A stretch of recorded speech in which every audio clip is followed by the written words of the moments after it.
Welcome to a rainy day Let's Play. This is the 9th episode, if I'm able to count well. Yes, this is part 9 of our rainy day Let's Play. And we are going to start off porting into Sanctuary to turn in a couple quests. The quest that we got done in the last part, and then we are going to finally resume our plot quest that we got when we first got in here, which was hunting the Firebird, or the... Is that right? I think that's right. Either way, we'll find out. This is going to be a tough episode. The topic that I'm going to be covering is actually pretty... I guess it's a little controversial. The Wikipedia articles about it are, they're uncited, and they're kind of sketch.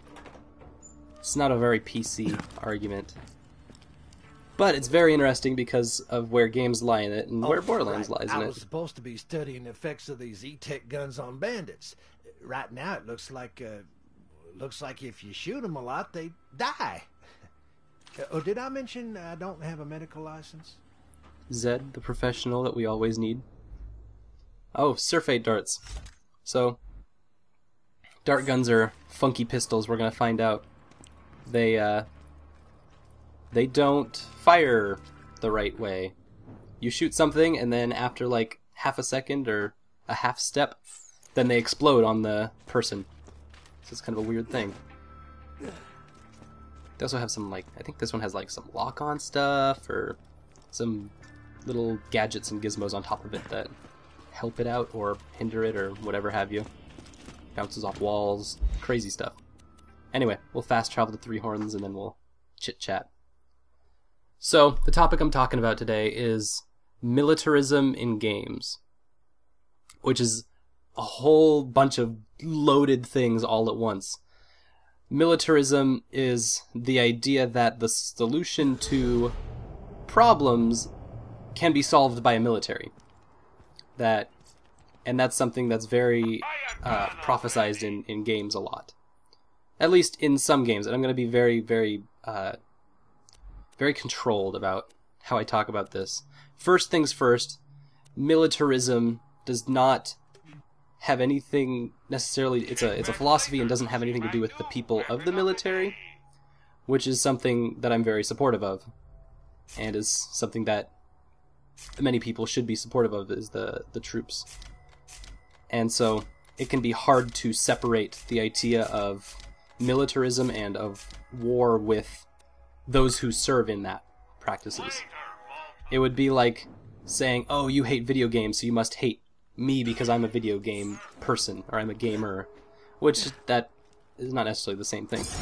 Other thing is that militarism is not necessarily indicative of a angst against violence, but it can be an angst against war and how it's used, and it has a lot to intersect with that. And games itself already have so much invested in this violence debate that it can be very, very confusing to talk about all these things. Talking about violence in games is a very, very complicated subject, and mostly because of the rhetoric that's been used around it, it has been pretty crappy. Studies saying that games don't make people violent, studies that say they do, but they don't really have any meter on what is violence and what isn't violence. Like that. That was an act of non-violence. Or was it? Because I just ignored him when he wanted to fight me. There's a point where maybe that was very aggressive in how anti-violent it was. I don't know. I'm just going off here. Either way, I jumped over a midget and just walked on by. Poor guy wanted to play. And I did not even give him the time of day. Rhymes. Anyways, so a lot of militarism... Oh, I'll let her go. That's weird. The Bloodshot Bandit clan seems to be attacking the Firehawk's lair. They've probably left landmarks for their reinforcements. Those should lead you to the Firehawk. That, or just follow the screaming. Follow the screaming? Step off, Vault Hunter. This is between the Bloodshots and the Firehawk. once my boys bring his ass back to me, he's gonna pay for every bloodshot he killed. We're gonna string him out from his own freaking intestines. Well, Pop. that See, there it was goes. needlessly graphic. Weird gun. And he's just, that psycho's just gonna watch his friend immolate, I guess. Okay, so we got some new enemies too. Goliath, which that midget just jumped on the back of. And we also have a Pyromancer, a Nomad Pyro, sorry. Both weird characters, and Pyros suck because they cannot be hurt by fire weapons, which that's what this is. So pop, it'll do no damage at all. Have to use any other weapon. They're also very tough and very shielded, and so they can get to be a pain if they're in groups. Wow, this gun is very weak, but has a very large clip. Interesting combo. And too slow on that corrosive barrel. Oh well. So Goliaths, you shoot them in the head, and then they go crazy. And they rage, and try to destroy anything around them. Catch is, if they destroy something around them, they become more powerful. And also their head is... It's playing with the critical spot being the head, and moving the head to somewhere that is not between the shoulders. Kind of an interesting way to do it. But that is... I think one of the first places we really got that was Resident Evil 4. Although, there's probably many cases of it being earlier. I know that crotch shots is something that used to be a trend in like GoldenEye and stuff. But that's different altogether. So, where do I want to start on militarism?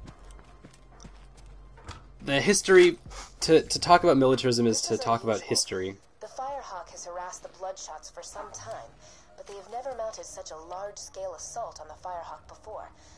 I wonder what's given them such confidence. Keep going, Bloodshots! That demonic thing will rue the goddamn day it messed with us! We're gonna make the Firehawk choke to death on his own feces! Dude. Ew. No, there's worse ways to die. Not impressed. So, a good place to start when it comes in between military and games is probably the very beginning of games, as the computer screen was invented by the military, like many computational electronic devices. And on it, one of the first things that MIT tested on it was a game that they created called Space War. And this was early in the 60s, before Pong or before many other things. Wow, that was loud. And before Space War, you have the rise of the US military as a privatized force, which is a very tough place to be.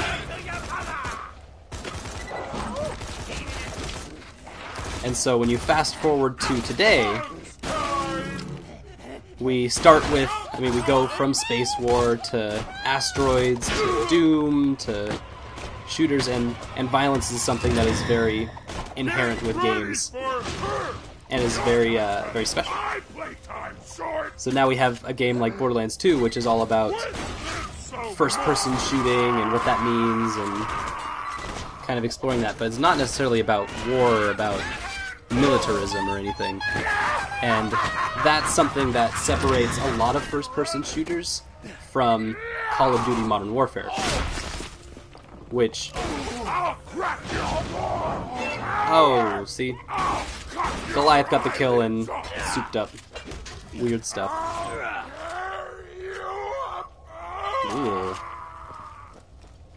Anyways, Call of Duty Modern Warfare is not necessarily a franchise that I enjoy, although is fun to play. And that's a weird place to be. There's a lot of different places, especially in first-person shooter console video games, where the military has a lot, the US military specifically, has a lot of influence and a lot of sway. They've, of course, made their own games. America's Army was a very successful franchise, and there was a lot of controversy over what that was doing to recruit specific people. Oh, that's nice of him to point the way.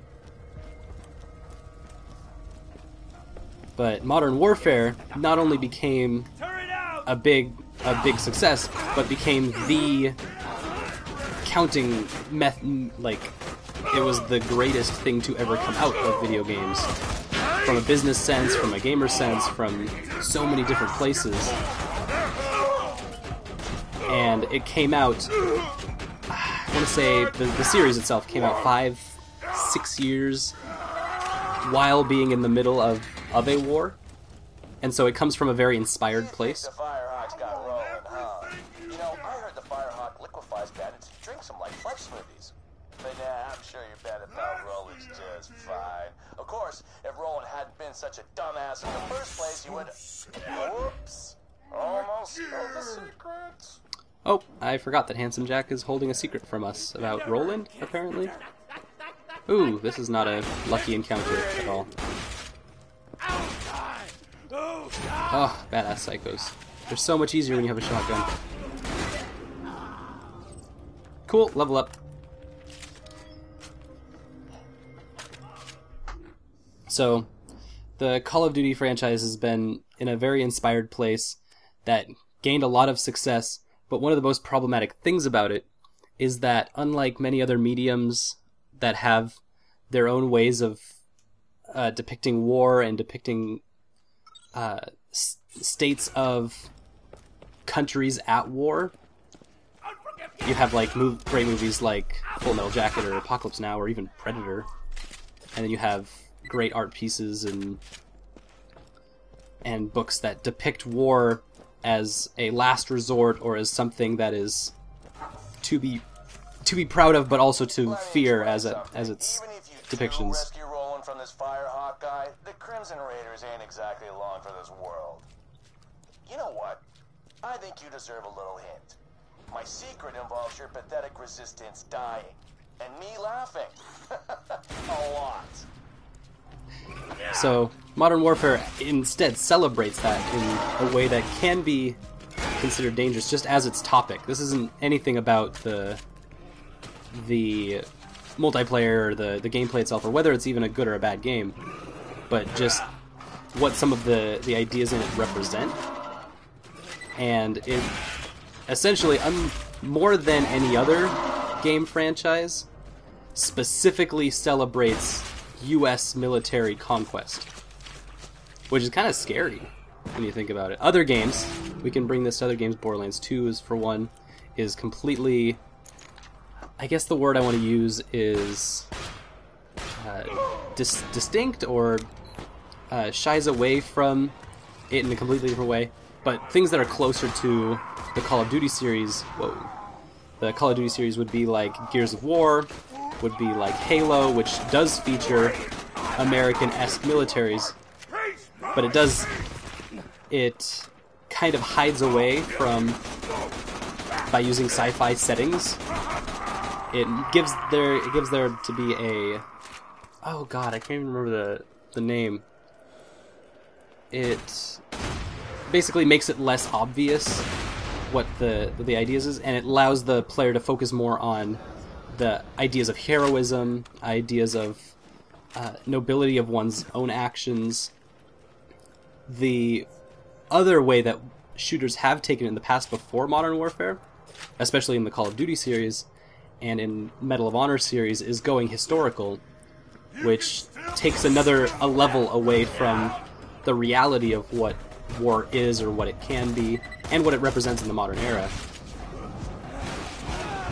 Whereas the Modern Warfare series embraces that, and Black Ops 2 just came out to as successful as one would expect it to be, being one of the most hyped up games of the year, and etc., etc.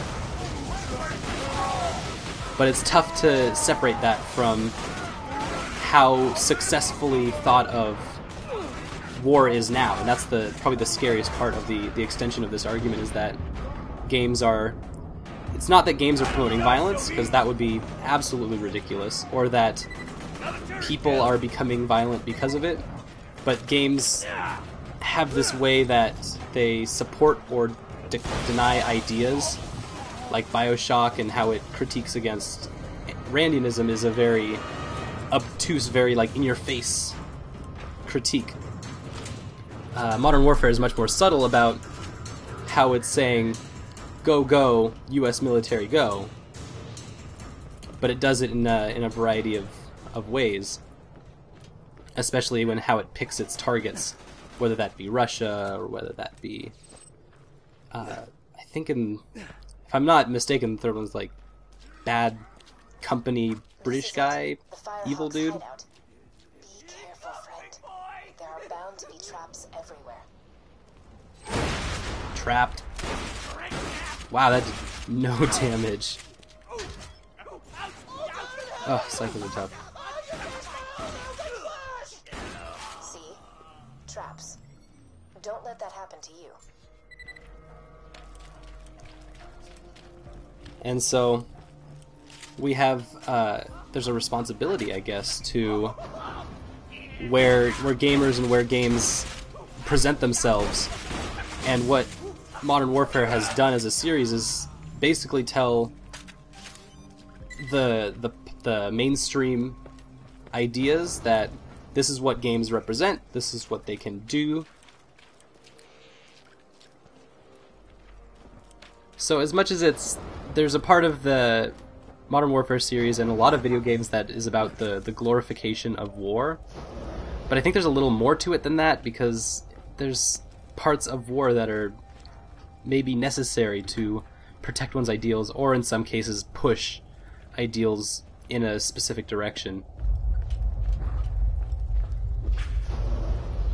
Oh, you feel that? The sound of those earthquakes marks my drills getting closer and closer to the vaults. That's the sound of progress, baby. Ooh, drilling is the sound of progress. That's something that we can play off of in a little while. But we'll get to that when we get to that. Grab some bullets, get on our way. I think the big thing is that what the Call of Duty series really represents that a lot of other video games don't represent, and what Borderlands definitely doesn't, to an extent. There's parts of it that does, but that warfare and organized like big time privatized war is the only solution to solving conflicts at a global scale. Ooh, I would assume that's the Firehawk. Sup?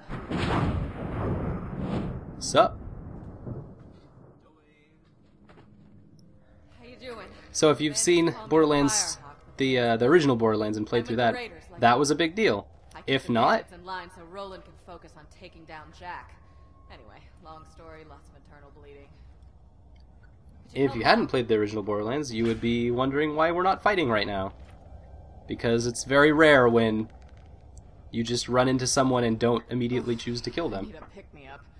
Get me some iridium, will ya? I should have some in one of my strong boxes. Anyways, that's Lilith. She was one of the original party members of Borderlands 1, and someone that many people got to play as. Yeah, that's the stuff. Give it here. Appreciate it. So, I guess my biggest worry with where video games are at and where the Call of Duty series is at is that I love Call of Duty's success, and I love what the game part of it represents. He's not here. The Bloodshot's Especially multiplayer. cocky too. Never came after me this hard. But I also feel like Call of Duty has become the metric for games in a very bad way. I can't phase blast a few of them for you. Go get them, Lilith. Here they come. Pop! Oh, never mind. Hopefully we don't get a little too cocky while Lilith just takes care of everything. Oh, see? Just gonna hide around. Lilith can take care of it all. Go away. Where am I? Where am I being attacked from? Oh, hello. Never mind. Okay, so the problem with it is that video games have been put into a position by, especially in like the business sense, where when they talk about video games being a billion-dollar industry or whatever number they put out, they're talking about Call of Duty. They're talking about the games franchise with the most sales, which is Call of Duty. Which is great, except that it really hides the real value that games can have outside of a place for the US to sell ideas of war. Which is kind of a simplified way to do it, and I think the idea is that this argument I have kind of against the union between militarism and games is in beta. It's not something I've fully fleshed out because I'm working on it for a school project, and I don't have all the resources pulled together yet. So, kind of using my Let's Play as a way to a think pool, I guess, a think tank, while we kill crazed marauders or marauders. Or a whole lot of them. Oh my gosh.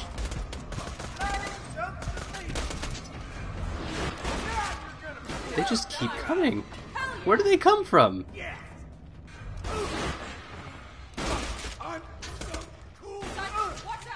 So, as far as Borderlands 2 goes, the violence that's depicted in it is not any kind of war-like thing. And the violence that's depicted in it is also completely mechanical, in that not like game mechanics, but like using guns as weapons and using, it's all very physical as opposed to other forms of violence. And that's one of the big things that is a problem with the games and violence debate, is that you've really obscured other kinds of violence that are just as powerful, and you've turned it into there's only physical forms of violence. Oh, poor badass Psycho. Just doesn't have a chance. Not with 3 of us here. Well, that was fun. Feeling tapped out though. Could you give me another hunk of iridium? Can't believe Lilith just watched us die. That was so cruel. Yeah, that's the stuff. Give it here. We could just take the iridium for our own. Thanks.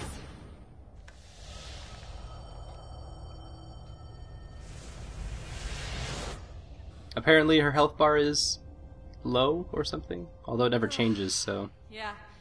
Since the vault opened, my siren powers have been getting a little awesome, thanks to this iridium stuff. No idea why. Now, let's talk about rescuing my boyfriend. Boyfriend.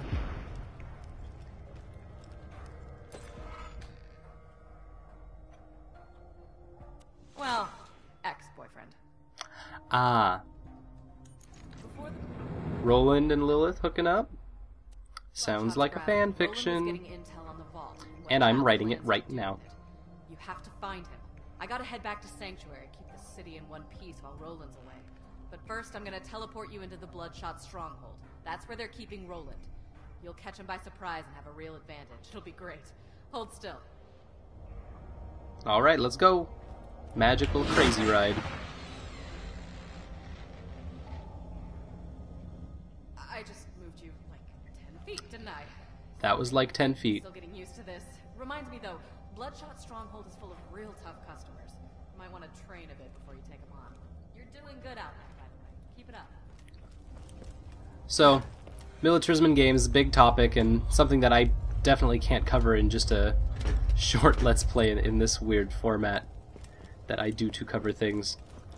But I think it's something with a lot of value and a lot of good discussion can be brought from it. There's very, very little left in this episode. So, if anyone wants to comment ideas about it or discuss other things, I would be very happy to explore this further. I brought it up to a couple of people, and they were very quickly aggravated, I think is the best way to put it, by how broad the topic can be, where it sounds like it's very anti-games or anti-military or anti... Well, not anti-military, but anti... what's the word? Anti-military service. Anti-troops, which is kind of scary. So, we're going to end it here. Thanks for watching, and make sure to comment. Love y'all a bunch, and we'll see you on the next one.